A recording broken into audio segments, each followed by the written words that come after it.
Joey Antonelli here, coming at you with some more action from the 242 that is the Bahamas. We got sharks, we got fishing, we got spearfishing, we got catch and cooks, we got all sorts of stuff coming up, but before we can do that, we need to get there.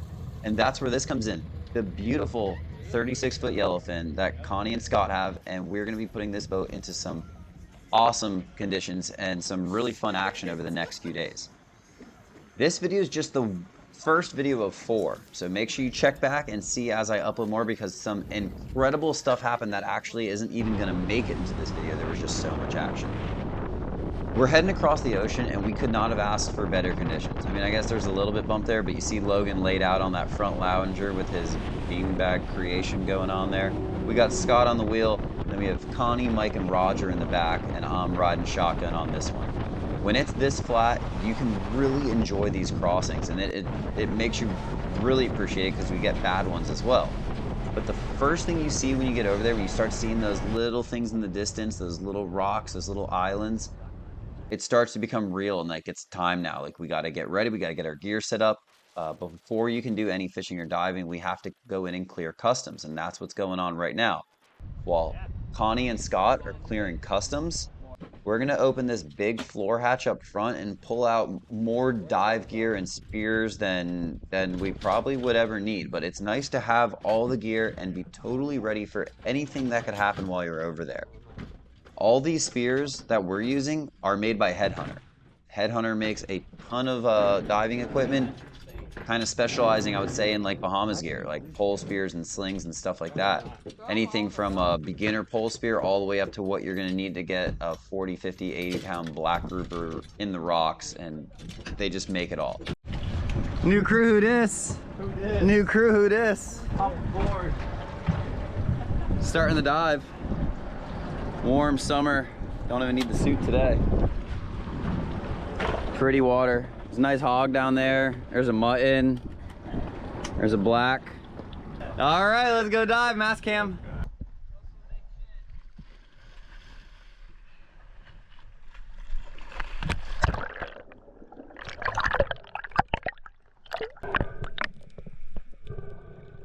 As always, I'm going to walk you through what's going on, because there's different reasons we do different things while spearfishing. Right here, our first objective is to get dinner. Logan hit a big, nice hogfish, perfect, and for some reason it didn't come out. I don't think they've used the spears in a while. Maybe the tip was a little stuck on there, but I can tell you he didn't have that problem later on in the day.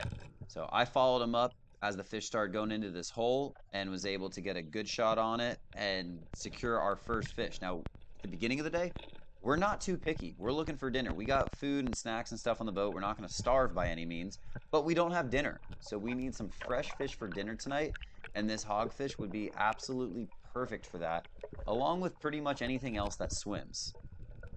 Since I didn't get a kill shot with the spear, I used my dive knife. I have the sword dive knife to brain the fish. When you place that knife in the right spot, it's lights out, kills the fish instantly, stops the suffering, and makes it safer and easier for the people in the boat and the water. You're not going to be worried about a fish flopping around, getting spined. And then on my way back to the boat, I just decided to undo the part of the spear to be able to do kind of like a quicker reload once I got to the boat. Logan was pointing out at a shark. Those sharks are always around. I don't care where you spear, at least in my experience, there are always sharks around. And if you don't see them, it does not mean they're not there. But now we have our first fish in the water, and while that was happening, Roger went down and plugged a fish that you might not see too many people shoot. He shot it as it was going into a hole, so it got kind of rocked up at the end of his dive, and he was out of air and had to go up to the surface. And this is where buddy diving comes into play. It's super important to have people that can have your back, and while he goes to the surface, I'm able to get down there and work on this fish, and it just really lessens the amount of time the fish is rocked up, and you shouldn't have as many issues with sharks when you do things this way. Obviously, if you can keep a fish out of the rocks, that's best case scenario. But once the fish is in the rocks, you want to get it out as soon as possible and have someone at the surface watching your back while you do just that. This fish right here, depends what you want to call it. There's 2 names. Do you want to go by the name that makes it sound cool, or do you want to go by the other name? I mean, it's a white margate. It's a grunt. But if you want to be cool and you want to see what it's really called in the Bahamas, this is a silver snapper. This fish is just as good as any of those other snappers and better than some in my opinion. Big scales, pretty gnarly when it comes to filleting them, but they are a great eating fish. Now we have 2 solid sized fish in the boat, so it's time to start being a little more picky. Now I'm making a dive on a fish. I have the Headhunter Predator Roller Pole Spear. This is a smaller, fast little pole spear. I think it's great for hunting fish just like this. That's a mutton, and I totally blew it. Right here, when that mutton started turning, he was curious. I should have stopped. I should have sunk to the sand, and I bet that fish would have turned around and swam straight at me, but instead I kept following it, which made it feel threatened, and it swam away. And I can only stay down for a certain amount of time, so it's time for me to go out. I got to go breathe. Nurse shark coming in to check out what's going on. No bother there. And it's time to go back to the surface. But I will get revenge on that fish. I will get revenge. Or maybe not that exact one. But we'll make it work. Unfortunately, I had the GoPro off. But there is a solid Abaco mutton. You want to take your knife out first? No? Cool. Let's just stab the deck first. Oh, everything's in it. Oh, my knee's on fire. Nice one, Jojo. It was a center mass shot, but I want to make sure I got him. So cool. Oh, yeah. Nice mutton snapper, also known as the pink snapper in these parts. Center body shot, but on this side, sure looks good. You did good, Jojo, for your first fish of your life. First fish of my today.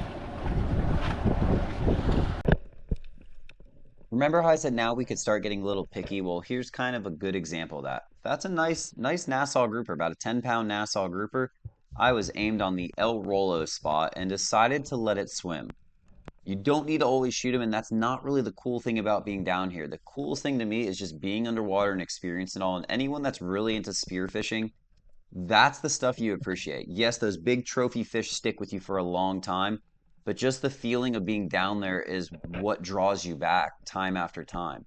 Stuff like this. I'm swimming up to this, and a massive cubera came through. If I was loaded up and kind of psychic and knew where he was coming and where he was going, that fish was in range, and that fish was all of 35, 40 pounds. That was a solid cubera snapper. And it's just crazy experiences, like seeing stuff like that that most people will never ever see. And this, all these beautiful little potato chips swimming around here, potato chip hogfish, little females. But when you see stuff like this, you're in a good area. With all these little female hogfish around, you know there's a male hogfish either lurking out in the grass, or maybe it's a little smarter and it tucked up into the coral head. But areas like this are worth poking around a little bit, and it was going to prove to be worth it. After putting a little more time in and poking around, myself and Roger ended up in this area. Roger saw it first, but I didn't really understand what he had seen. And it disappeared. Up in this coral head, a fish went and hid, and when I was poking around in there, it came out, and I saw it at the very end of my dive. I went back to the surface, turned the camera on. Using the coral as cover, I moved in and lined up a shot with my pole spear, and then I would let it fly.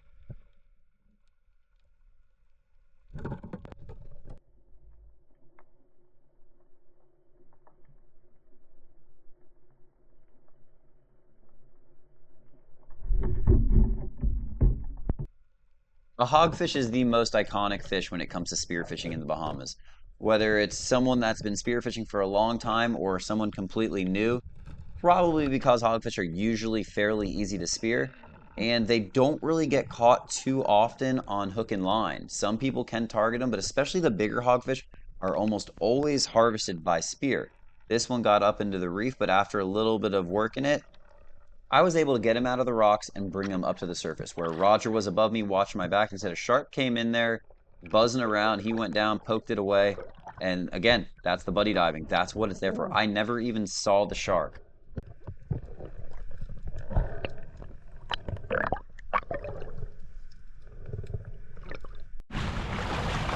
Oh, okay. Oh my god. We found a hog. Your dad actually spotted it. Dude, I was sitting over that for like waiting for him to come out. And then I went down and started poking around. He came out. I did not move on that button. I didn't realize you saw a big one. Here. I'm glad. Sorry, I kind of snaked you on him, but No, dude, it was great. there you go. We were on our way. Hoggy. So he had a shark come right up on him, and I didn't see the Is shark. that why you kicked? Huh? Oh, yeah. We saw you kick hard. Yeah, I did. Dinner is by far secure, but we don't have that sushi appetizer, and that's where these little striped things will come in.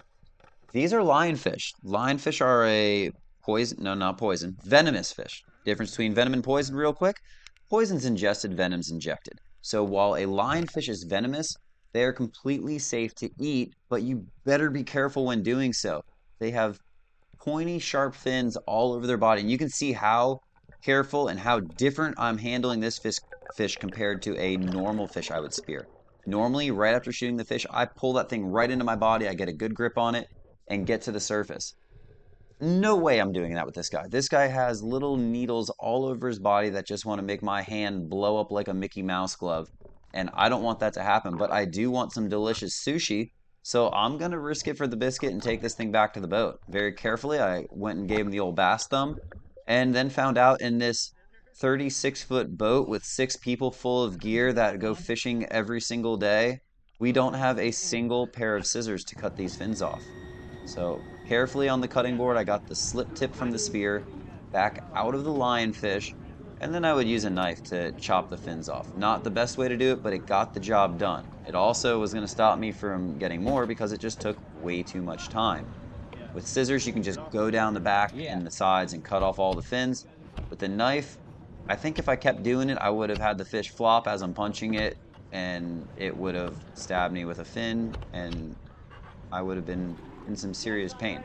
That's what these goofy things look like after you take off all the spines. I don't know which spines need to be taken off, so I just take them all off. This is going to be some awesome sushi when we get back to the house.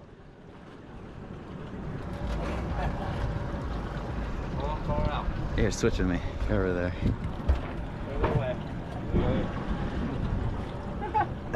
Hold on, make them real big. They're awesome fish, though. Hell yeah.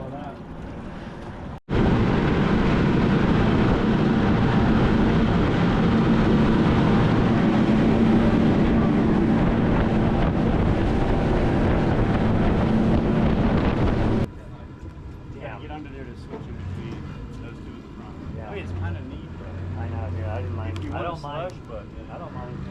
joining the building. I don't mind. 11. Damn it. You're right. 11 on the dot. Ah, nice. Got him. Yeah. Sword Fishing Products sponsored. Do they still have that stupid same screen on the pool? If that thing had like a pound. I absolutely love sharks. It would never hurt one. Perfect. That's good on YouTube. You better not lose my little jig. Get it, buddy. You gotta stick it in a little bit more. Oh, you're gonna get way up. Down your head. You got it. Oh! Oh, nice one there. You get a little speed on it. All right, we're gonna push the Logan in 1, 2. Oh my god. Oh!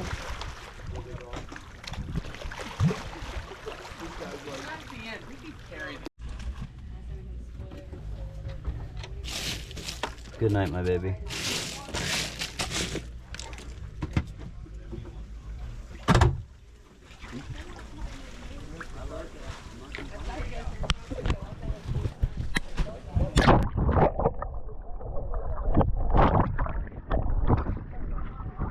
Connie, come here.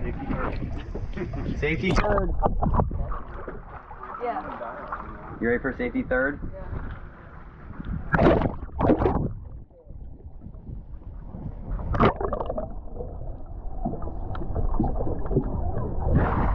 Whoa, Scott, you're trying to get me attacked.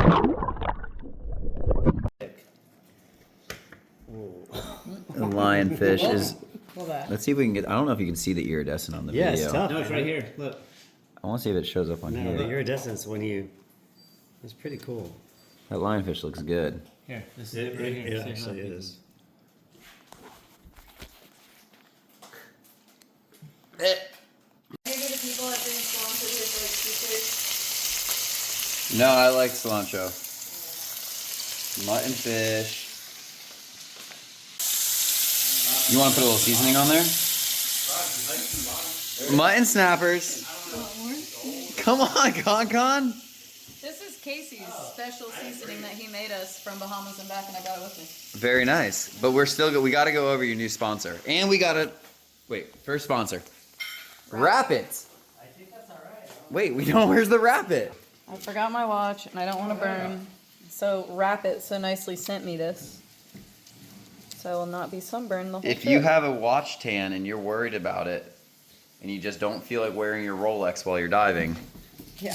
get a Wrap It. Available in many different styles and colors.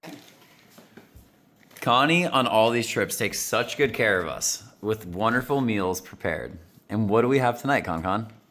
The boys shot us some mutton, and then you and Logan filleted them, and then we did some blackened mutton, and now we're having fish tacos, because what else do you have on it? What's on your tacos, though? You got to talk about your taco. Oh, Every cool. every taco's a little different. Okay, well, we have Casey's homemade seasoning from Bahamas and back. Then we made an avocado salsa, rice and beans, and extra cilantro. And we're using Parmesan because I'm Italian and I'm not really Mexican, so...